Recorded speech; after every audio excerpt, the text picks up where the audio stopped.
आबादी जैसा, वो नीचे नहीं जाएगी, या तो आपका हाथ ही जला देगा।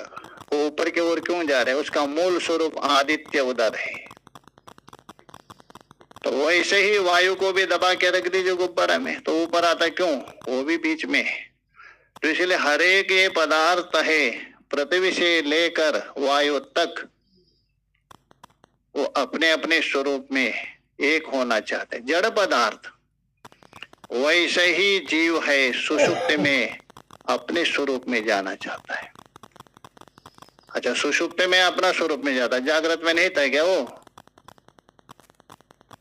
जागृत में भी था, किंतु जागृत में अपना स्वरूप को भूल गया, पराया स्वरूप को अपना मान लिया। अरे आप तो पराया यदि मानेंगे, कितना तक मानेंगे? कब तक आपको साथ देंगे? वो है तो पराया है, ज्यादा आपको साथ नहीं दे सकता है, थोड़े समय तक दे सकता है। ये जो पराया है अर्थात माया, इसलिए हम बता रहे माया के द्वारा है, जो माया के द्वारा उत्पन्न हुआ जो है उसको अपना मान लिया। वो कब तक आपको साथ देंगे? वो जो देगा नहीं, थोड़ा समय दे सकता है। इसलिए जागृत और स्वप्न में ये जो माया से बने हुए जो स्थूल पदार्थ है उसके ओर उड़ान भरता है खूब, इतना उड़ान भरता है, इतना उड़ान भरता है, सीमा नहीं। उसके बाद स्वप्न में जो सूक्ष्म पदार्थों के ओर उड़ान भरता है, कुछ मिलेगा, कुछ हाथ लगेगा करके, वो भी भेजता नहीं, हम कुछ नहीं दे, इतना ही मेरी सीमा है, तुम जाना हो तो जाओ और रहन तो रहो। रहने भी नहीं देता है वो, वहां भी कुछ हाथ नहीं लगता है। तभी आप हार मान करके ढूंढते कहाँ जाओ? अरे मेरा स्वरूप है, वहीं चलो, वहीं वापस आता है, सुषुप्ति है। जैसा मान लीजिए किसी चिड़िया को पहले ने बांध दिया एक पेड़ में अथवा अपने हाथ में लंबी रस्सी से, उपनिषद में दृष्टांत दिया है। वो चिड़िया चाहती मैं उड़ जाऊं, उड़ेगी कितना? जितनी लंबी रस्सी है उतना उड़ जाएगी, क्योंकि रस्सी इतनी मजबूत है, वो टूटना कठिन है, तोड़ नहीं सकता है। वो चिड़िया तोड़ नहीं सकती उस रस्सी को, इतने मजबूत है। उड़ेगी उड़ेगी, थक जाएगी, अब देखा कहाँ बैठेंगे, कोई रास्ता है नहीं, जहां बांधी है वहीं वापस आती है। वैसे ही जीव रूप पंछी, जीव को पक्षी का उपमा दिया है, बोलते हैं इसका प्राण पंछी उड़ गया, प्राण पंछी निकल गया। पंछी क्या है पता नहीं, उपमा दिया है। ये भी दिन में खूब उड़ान भरता है विषयों के ओर, जहां तक है रस्सी वहां तक पहुंच जाएंगे, उससे आगे नहीं जाएगा, थक जाते वापस आता है। तो दूसरा रास्ता, जैसे चिड़िया पहले इधर उड़ जाएगी, देखेंगे इधर नहीं मिलेगा, चलो इधर उड़ जाएंगे नीचे की तरफ से, तो दोनों तरफ से कोई रास्ता नहीं मिल रहा है। वैसे ही जो जीवात्मा है चिड़िया के समान जागृत में और स्वप्न में खूब उड़ान भरता है, कुछ हाथ में नहीं लगता है, बस दुख ही दुख, जो परिश्रम के है ना, वो बस वो दुख हाथ में लगा। तभी जाके जो अपना स्वरूप है वहां आके एकीभूत होता है। इसलिए सारे वस्तुओं को छोड़ करके जिसे जो भी सुख मिल रहा है, सुख नहीं है, सुख जैसा, सब छोड़ के असली सुख के ओर आता है वो व्यक्ति सुषुप्ति में। बस इतना अंतर है, सुषुप्ति में वो अपना स्वरूप में जाने के बाद भी पहचानता नहीं है, एक पर्दा है उसके बीच में, बाकी सब कुछ छोड़ दे, एक पर्दा बड़ा है हल्का सा, उस पर्दे के साथ एक ही भाव हो रहे, पर्दा को हटाना नहीं चाह रहे, वो पर्दा भी मजबूत है, उसके साथ एक होता है, इसलिए अज्ञात ब्रह्म कहा गया।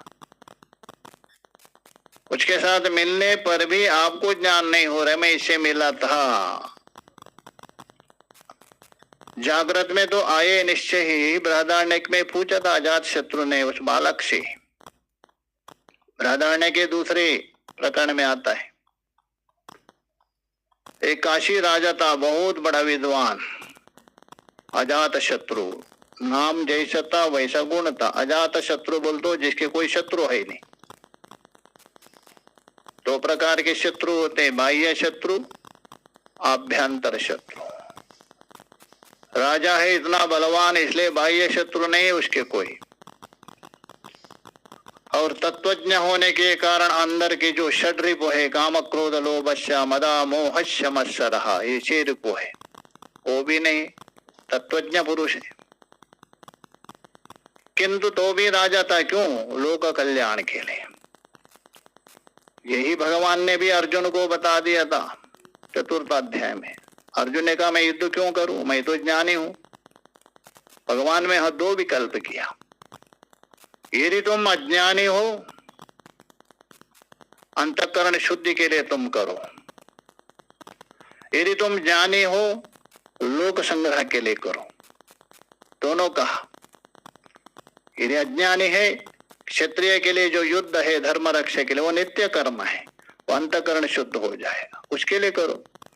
तत्वज्ञ है, लोक कल्याण के लिए करो। दोनों तरफ से बता रहे हैं। तो वैसे ही जो अजात शत्रु है, ज्ञानी थे तो भी प्रजाओं के रक्षा के लिए अपना कर्तव्य मान के कर रहा था। तो उनकी सभा में एक ब्राह्मण बालक पहुंच जाता है। तो जो ब्राह्मण है महापुरुष संतों को बहुत सम्मान दे रहा था। ब्राह्मण बालक ने जाके सीधा कहा, ब्रह्मते ब्रवाणी, राजन तुझे मैं ब्रह्म का उपदेश करूंगा। राजा इतना प्रसन्न हो गए, ब्राह्मण बालक आके मुझे ब्रह्म का उपदेश कर रहा है, यदि वो स्वयं ज्ञानी है। तो उसके लिए कहा थे ब्राह्मण बहुत संतुष्ट है, आपको 1000 गाय दे रहा हूं इतने के लिए, सुनाओ। और ब्राह्मण वहां सुनाते जाता है सारा उपासना सोपाधिक। राजा ने कहा ये बात मत करो मेरे से, आपने प्रतिज्ञा किया था ब्रह्मते ब्रवाणी, ब्रह्म का उपदेश कर रहा है और उपदेश कर रहा है सोपाधिक, आदित्य मंडल में है, नेत्र में है, ये करके नहीं, मुझे ब्रह्म का उपदेश करो। आपने जो प्रतिज्ञा किया था, किसने कहा आपको प्रेमपुरी में ले जा रहा हूं करके प्रतिज्ञा किया, ले गए चौपाटी में ले गए, ये नहीं। तो इसलिए ब्रह्म का उपदेश करो। जितना भी बालक के अंदर ज्ञान था सब बोल दिया। तभी राजा कहते हे बालक, इतना जानने से कोई तत्वज्ञ नहीं हो सकता। उपासक भले ही हो सकता है, उसकी दुख की निवृत्ति नहीं हुआ, आत्यंतिक दुख निवृत्ति परमानंद की नहीं हो सकती। क्या इससे ज्यादा नहीं जानते हो?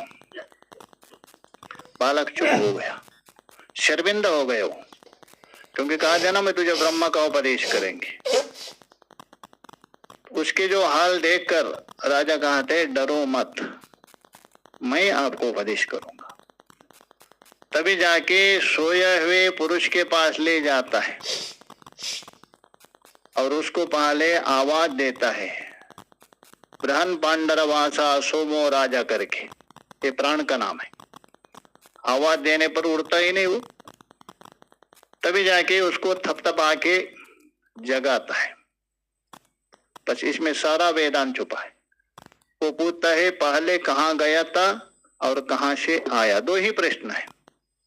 वैसे ही हम लोग पहले से 6-7 घंटे में पहले कहाँ गए थे, उसके बाद कहाँ से आ गए। गए थे तो कहाँ तो कहाँ, यदि नहीं गए तो क्या सारा जगत प्रेमपुरी सत्संग है, अपना मकान है, कोई बच्चे है, किसी को याद है क्या? कुछ भी नहीं। कहाँ तो कहाँ गए थे, बाद में आए कहाँ से? तो इसलिए वहां ना गए ना कोई आए।